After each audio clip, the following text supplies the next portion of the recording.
अनंत कोटी ब्रह्मांड नायक महाराजाधिराज योगीराज परब्रह्म सच्चिदानंद भक्त प्रतिपालक शेगाव निवासी समर्थ सद्गुरू श्री गजानन महाराज की जय. नमस्कार. जय गजानन. तुमच्या सगळ्यांचं आपल्या चॅनलमध्ये खूप खूप स्वागत आहे.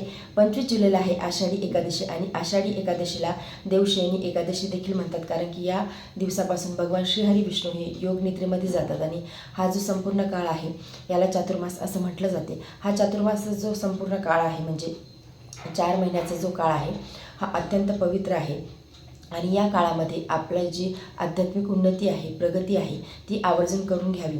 तुम्हाला ज्या ग्रंथाची वाचण्याची इच्छा असेल, समजा श्री गजानन विजय ग्रंथ असो किंवा अन्य कुठलेही ग्रंथ असो, 2 महिन्यामध्ये शिवलीला अमृताचं पारायण केलं जाते किंवा भागवताचं पारायण केलं जाते किंवा गुरुचरित्राचं पारायण केलं जाते, सारामृताचं पारायण केलं जाते किंवा अन्य कुठले ग्रंथ आहे, श्रीपाद श्रीवल्लभ असेल, या सगळ्या ग्रंथाचं पारायण या चातुर्मासाच्या काळामध्ये केलं जाते. तर तुम्हाला ज्या ग्रंथाचं पारायण करण्याची इच्छा असेल त्या ग्रंथाचं पारायण तुम्ही या चातुर्मासाच्या काळामध्ये आवर्जून करावं. परंतु ज्यांच्याकडून होणारच नाही ग्रंथाचं पारायण करणं किंवा बावन्नीचं वाचन करणं, स्तोत्राचं वाचन करणं, म्हणजे जे वेळ देऊ शकतात त्यांनी आवर्जून द्यावं. आणि तुम्हाला जर एक गोष्ट सांगते, तुम्हाला जर का श्री गजानन विजय ग्रंथाचं पारायण करण्याची इच्छा असेल किंवा अन्य कुठल्याही ग्रंथाचं तुम्हाला पारायण करण्याची इच्छा असेल तर तुम्ही म्हणजे आता श्री गजानन विजय ग्रंथामध्ये 21 अध्याय आहेत किंवा बाकीच्या ग्रंथांमध्ये जेवढे अध्याय असतील तेवढे, तर मग जनरली सगळेजण पारायण कसं करतात की संपूर्ण एका अध्यायाचं वाचन करतात आणि मग दुसऱ्या दिवशी दुसऱ्या अध्यायाचं वाचन करतात. परंतु ज्यांना वेळच नाही परंतु खूप इच्छा आहे की आपण पारायण करावं, तर तुम्ही रोज एक एक पेजचं वाचन केलं तरीसुद्धा चालते. म्हणजे तुम्हाला जसा वेळ मिळेल तसा. आता भरपूर लेडीज आहेत, मेल आहेत, फिमेल आहेत, हे सगळेजण वर्किंग आहेत. तर मग तुम्हाला जर का वेळ मिळणार असेल तर तुम्ही सायंकाळच्या वेळी किंवा सकाळी ऑफिसमध्ये जायच्या अगोदर तुम्ही एक एक पेज वाचत चला. कारण की ग्रंथाचं वाचन करणं यासाठी गरजेचं असते की आपण जेव्हा ग्रंथ वाचतो, ग्रंथ हे आपले आधार आहेत, आपल्या जीवनाचा आधारस्तंभ आहेत. आपल्याला कसं जगायचं आहे, कसं वागायचं आहे, कसं बोलायचं आहे, या सगळ्या गोष्टी ग्रंथ आपल्याला शिकवत असतात. आणि श्री गजानन विजय ग्रंथ असा आहे की तो मानवी जीवनाच्या खूप जवळ जाणार आहे. कारण की महाराजांचं अवतरण हे कलियुगामध्ये झालेलं आहे. कलियुगामध्ये म्हणजे कसं की अगदी एकदम अलीकडे 150-125 वर्षापूर्वी महाराजांचं अवतरण झालेलं आहे. त्यामुळे मग तुम्ही श्री गजानन विजय ग्रंथ वाचण्याची खूप इच्छा असेल परंतु वेळ मिळत नाही तर तुम्ही एक एक पेज वाचला तरीसुद्धा चालते. म्हणजे यातून काय होते की महाराजांच्या लीला काय आहेत, महाराज काय आहेत हे आपल्याला समजायला मदत मिळते. महाराज आपल्यासाठी काय आहेत हे देखील आपल्याला समजेल. कारण की जशी आपली श्रद्धा असेल तसा आपल्याला भगवंत हा साथ देत असतो, भगवंत हा आपल्याला सांभाळत असतो. त्यामुळे तुम्ही ग्रंथाचं वाचन करायला सुरुवात करा. तुमच्याकडून भलेही रोजचा एक अध्याय घेणं नाही झाला तरीसुद्धा, म्हणजे आता अनेक श्रींचे भक्त असे की एक अध्यायाचं वाचन करतात परंतु आता खूप जणांना होत नाही. अगदी एका अध्यायाचं वाचन करायलाही खूप वेळ असा लागत नाही. एक 10 मिनिटाच्या आत एक पहिला अध्याय घेऊन होतो. परंतु ते कोणासाठी की जे नित्यनेमाने श्री गजानन विजय ग्रंथाचं वाचन करतात, नित्यसेवेमध्ये ते श्री गजानन विजय ग्रंथाचं पठण करतात. परंतु जे नवीन आहे, ज्यांना सुरुवात करायची आहे, मग एक एक पेज वाचला तरीसुद्धा चालते. महाराजांना सगळं काही दिसते आणि भगवंताने सांगितलंच आहे की आपलं कर्म अगोदर करा. आपलं कर्म करणं तेवढंच महत्त्वाचं आहे. आपलं कर्म म्हणजेच आपलं काम म्हणजेच आपली ईश्वर सेवा आहे, भगवंत सेवा आहे. तर तुम्ही तुमचं काम करत असताना देखील तुम्ही श्री गजानन विजय ग्रंथाचं वाचन करू शकता.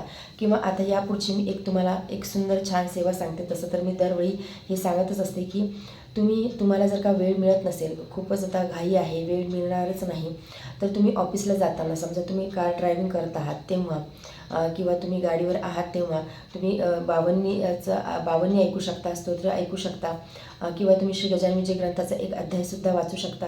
किंवा तुम्ही सर्वात सुंदर आणि उत्तम उपाय म्हणजे तुम्ही नामस्मरण करू शकता. चालता बोलता उठता बसता तुम्ही ड्राईव्ह करत आहात किंवा तुम्ही बाईकवर आहात, कसेही तुम्ही किंवा बसने तुम्ही जात असाल तर मग तुम्ही बसल्या बसल्या तुम्ही नामस्मरण करा. नामस्मरणा इतकं काही श्रेष्ठ नाही. कलियुग हे नाम आधार आहे. भगवंताला माहिती होतं की कलियुगातल्या जीवांना वेळ मिळणार नाही पारायण करण्यासाठी. किंवा म्हणजे समजा सतयुग होतं, त्रेतायुग होतं, द्वापारयुग होतं, त्या युगातल्या लोकांना हे तपश्चर्या करायचे, 1000 वर्ष तप करायचे, तेव्हा त्यांना भगवंत प्राप्ती व्हायची. परंतु कलियुगामध्ये सर्वात सोपं साधन आहे ते म्हणजे नाम. त्यामुळे तुम्ही नामस्मरण करा. शक्य तेवढं जास्तीत जास्त नामस्मरण करण्याचा प्रयत्न करा. आषाढी एकादशी आहे, आषाढी एकादशीच्या निमित्ताने तुम्ही नामस्मरण करण्याचा संकल्प घ्या. म्हणजे आता ज्यांना वेळ असेल त्यांनी माळ तुम्ही देवघरासमोर घेऊन बसू शकता किंवा मग तुम्ही लिखित नामस्मरण देखील करू शकता किंवा मग तुम्ही चालता बोलता उठता बसता तुम्ही नामस्मरण करू शकता. नाम जपाला काहीच अडचण नाही. तुम्ही म्हणजे आता समजा स्त्री आहेत, त्यांना पिरियड आलेला आहे, तरीसुद्धा तुम्ही नामजप, लिखित नामजप देखील करू शकता किंवा तुम्ही चालता बोलता उठता बसता देखील नामजप करू शकता. नामजपाला कुठलेच नियम नाहीत. आता समजा स्त्रियांचे ते 4-5 दिवस सोडले तर समजा आपल्याला ग्रंथाला हात लावायला चालत नाही, देवपूजा करायला चालत नाही, परंतु नामजपाला तसं काहीच नियम नाही. तुम्ही चालता बोलता उठता बसता तुम्ही लिखित किंवा मौखिक नामजप तुम्ही करू शकता आणि आवर्जून करावा. या चातुर्मासाचा जो काळ आहे, हा संपूर्ण जो काळ आहे हा अत्यंत पवित्र असतो, शुद्ध असतो आणि या काळामध्ये बघा तुम्ही आपले सगळे सणवार येतात, आपल्या सगळ्या रूढी परंपरा आपण या चातुर्मासाच्या काळामध्ये जपतो. हे जे वातावरण आहे, ह्या वातावरणातल्या ज्या लहरी आहेत त्या अतिशय शुद्ध आणि पवित्र झालेल्या असतात. त्यामुळे आपण जी काही आध्यात्मिक भक्ती करू, जी काही सेवा करू, तर ती आपली लवकर पूर्णत्वास जाते, म्हणजे आपल्या इच्छापूर्ती होते किंवा आपला उद्धार होण्यास मदत होते. त्यामुळे या सात्विक वातावरणाचा लाभ घ्या, शुद्ध वातावरणाचा लाभ घ्या आणि तुम्ही नामस्मरण करण्याचा संकल्प करा.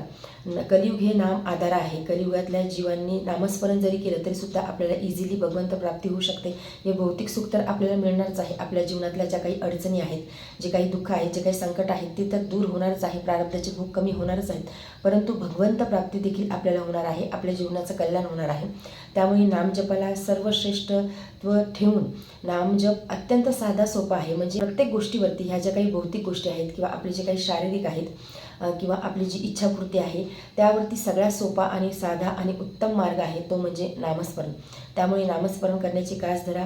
जास्त चिंता करू नका. चिंता केल्यापेक्षा श्री गजानन महाराजांचं चिंतन करा किंवा तुम्हाला तुमचे जे कुठले देव तुम्हाला आवडत असतील त्यांचं तुम्ही नामस्मरण चिंतन करायला सुरुवात करा. तुम्ही जर गुरुमंत्र घेतला असेल तर गुरुमंत्र तुम्ही जास्तीत जास्त करण्याचा प्रयत्न करा. किंवा गुरुमंत्राचं पण एक नियम आहेत की गुरुमंत्र हा आपल्याला शुद्ध पवित्र ठिकाणी बसून माळीवरतीच गुरुमंत्र हा घ्यावा लागतो. तुमच्या गुरुंनी तुम्हाला जी आज्ञा केलेली असेल त्यानुसार तुम्हाला तेवढे मंत्रजप हे पूर्ण रोजच्या रोज करावे लागतात. परंतु समजा आता गुरु कोणी केला नसेल आणि ज्यांना गुरु करायचे असेल त्यांनी श्री गजानन महाराजांना मनोमन गुरु मानून तुम्ही श्री गजानन महाराजांचा गणगणगणात होते नामजप करू शकता किंवा तुम्ही रामकृष्ण हरी हा नामजप करू शकता किंवा तुम्हाला तुमचे कुठले इष्टदेवतांचा नामजप करायचा असेल ते देखील तुम्ही करू शकता. गुरुपौर्णिमा येणार आहे, तर गुरुपौर्णिमेच्या निमित्ताने श्री गजानन महाराजांना गुरुपद कसं द्यायचं आहे त्याचा देखील व्हिडिओ मी तुमच्यासोबत लवकरात लवकर शेअर करेल. परंतु आषाढी एकादशीपासून किंवा गुरुपौर्णिमेपासून आपण एक संकल्प घ्यायला हवा श्री गजानन महाराजांचा नामजप करण्याचा. आणि नामजपा इतकं पवित्र आणि शुद्ध आणि सुंदर काहीच नाही. नामजप हा आपल्याला प्रत्येक संकटामधून दूर करतो, आपलं अंतःकरण शुद्ध करतो. म्हणजे आपल्या भौतिक गरजाच नाही, आपण अंतर्बाह्य शुद्ध व्हायला सुरुवात होते. आपली जी वाचशुद्धी आहे, म्हणजे आपण जे काही बोलू ते सत्य व्हायला सुरुवात होते, ते फक्त नामजपामुळे. नामजपाचं एवढं श्रेष्ठत्व का सांगितलं आहे आपल्या शास्त्रामध्ये? कारण की भगवंतापेक्षाही भगवंताचं नाव श्रेष्ठ आहे. म्हणजे रामापेक्षाही राम नाम हे खूप जास्त श्रेष्ठ आहे. त्यामुळे एवढं आपल्या शास्त्रामध्ये त्याला महत्त्व दिलेलं आहे. आणि आपण कलियुगातले जे मनुष्य आहोत, आपण तर ह्या साध्या सोप्या सुंदर गोष्टी सोडून आपण बाकीच्या गोष्टींकडे जास्त पळतो की हे केलं तर मला हे मिळेल, ते केलं तर मला ते मिळेल, ते केलं तर मला ते मिळेल किंवा कोणी काही सांगितलं आपण त्या गोष्टी करतो. इथे दिवा लाव, तिथे दिवा लाव. म्हणजे दिवा लावू नये असं नाही, दिवा लावणे हे पवित्रच आहे, शुद्ध आहे, पण तो देवाच्या जवळच लावला गेला पाहिजे, तो तुळशीच्या जवळच लावला गेला पाहिजे. किंवा जे पवित्र वृक्ष आहेत, समजा पिंपळ आहे, औदुंबर आहे किंवा वटवृक्ष आहे, तर अशा ज्या शुद्ध आणि पवित्र आपल्या शास्त्रामध्ये जे झाडं सांगितले आहे त्या तिथेच आपले वृक्ष सांगितले आहेत, तिथेच आपण दिवा लावणं योग्य असतं. आणि तोही समजा काही कोणी उपाय सांगितला तर. परंतु त्यापेक्षाही म्हणजे मला असं वाटतं की माझं असं वैयक्तिक मत आहे की नामजप जास्तीत जास्त करावा. आपण जेवढी अध्यात्माची कास धरू, जेवढी आपण नामजपाची कास धरू, जेवढं आपण महाराजांच्या जवळ जाण्याचा प्रयत्न करू, जास्त भगवंताच्या सानिध्यामध्ये राहण्याचा प्रयत्न करू, जास्तीत जास्त आपण नामजपावरती भर देऊ, त्यावेळी ऑटोमॅटिकच आपल्या ज्या काही भौतिक गोष्टी आहेत, ज्या आपल्या इच्छापूर्तीसाठी आपल्याला गरजेच्या वाटतात किंवा असं वाटतं की आपली इच्छापूर्ती व्हावी, तर हे भौतिक सुख तर आपल्याला मिळणारच आहे, परंतु आपल्याला परमानंदाची प्राप्ती देखील त्याने होणार आहे. आपल्या जीवनाचं कल्याण होणार आहे.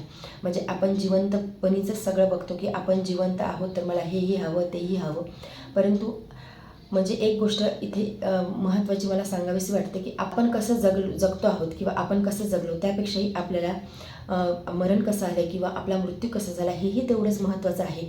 म्हणजे आता गरुड पुराण कोणी ऐकलं आहे ते मला माहीत नाही किंवा तुम्हाला जर का गरुड पुराण तुम्ही ऐकलं असेल, वाचलं असेल, तर गरुड पुराणामध्ये पापी लोकांची लक्षणं सांगितली आहेत की पाप कर्म जे करतात त्यांना शेवटी त्यांची अधोगती कशी होते किंवा त्यांचा मृत्यू कसा होतो. मृत्यू हे शाश्वत सत्य आहे. म्हणजे आपण किती जरी ते डिनाय केलं तरीसुद्धा जो येणार आहे त्याला प्रत्येकाला जायचंच आहे, परंतु ते देखील आपले प्रारब्ध भोगून. तर हे जे प्रारब्धाची जी इंटेन्सिटी आहे ती कमी करण्यासाठी किंवा आपलं मृत्यू सोपा करण्यासाठी, म्हणजे ज्ञानेश्वरीमध्ये असं वर्णन आहे की हजारो इंगळी डसतात, हजारो लाखो करोडो इंगळी डसतात, जेवढा त्रास होतो, इंगळी म्हणजे विंचू डसतो, जेवढा त्रास होऊ शकतो समजा तेवढी त्याची जी त्रासाची इंटेन्सिटी असेल तेवढा त्रास आपला जीव जाताना निघतो. म्हणजे आपलं शरीर आणि आपला आत्मा जो आहे तो वेगळा होताना तेवढा त्रास होतो.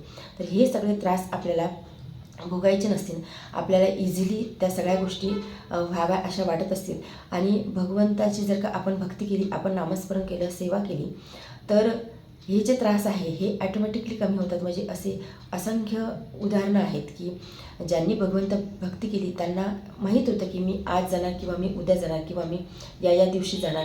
ह्या सगळ्या गोष्टी ॲटोमॅटिकली माहीत होतात. म्हणजे आपण त्या गोष्टी किती जरी नाकारल्या तरीसुद्धा हे शाश्वत सत्य आहे की जेवढी आपण भक्ती करू, जेवढी आपण भगवंताची सेवा करू, जेवढं आपण नामस्मरण नामजप करू, त्याने ह्या सगळ्या गोष्टी साध्य होणारच आहे. म्हणजे हे भौतिक सुख तर मिळणारच आहे, परंतु आपल्या जीवनाचा देखील उद्धार होणार आहे, आपल्या आत्म्याचा उद्धार होणार आहे. त्यामुळे जास्तीत जास्त नामस्मरण करा. आत्ताचं पाहिल्यापेक्षा आपलं दूरचं देखील पाहण्याची दृष्टी ठेवा, दूरदृष्टी ठेवा आणि त्या अनुषंगाने श्री गजानन महाराजांची भक्ती, सेवा, उपासना, नामस्मरण करायला सुरुवात करा. आपल्या जीवनामध्ये आपल्याला सगळं साध्य होऊ शकते. म्हणजे या भौतिक सुखापासून तर आपल्या इच्छापूर्तीपर्यंत किंवा आपल्या इच्छा मरणापर्यंत देखील ह्या सगळ्या गोष्टी आपल्याला नामजपाच्या साह्याने साध्य होऊ शकतात. नामजप हे प्रत्येक आपल्या संकटावरचं किंवा आपल्या दुःखावरचं औषध आहे. त्यामुळे तुम्ही जास्तीत जास्त नामजप करण्याचा प्रयत्न करा.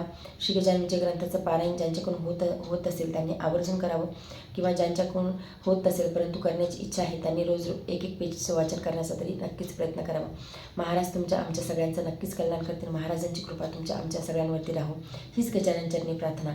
तर आजच्या व्हिडिओमध्ये एवढंच. व्हिडिओ जर तुम्हाला आवडला असेल तर व्हिडिओ लाईक करा, चॅनलवरती नवीन असेल तर चॅनलला सबस्क्राईब करा. जय गजानन. धन्यवाद.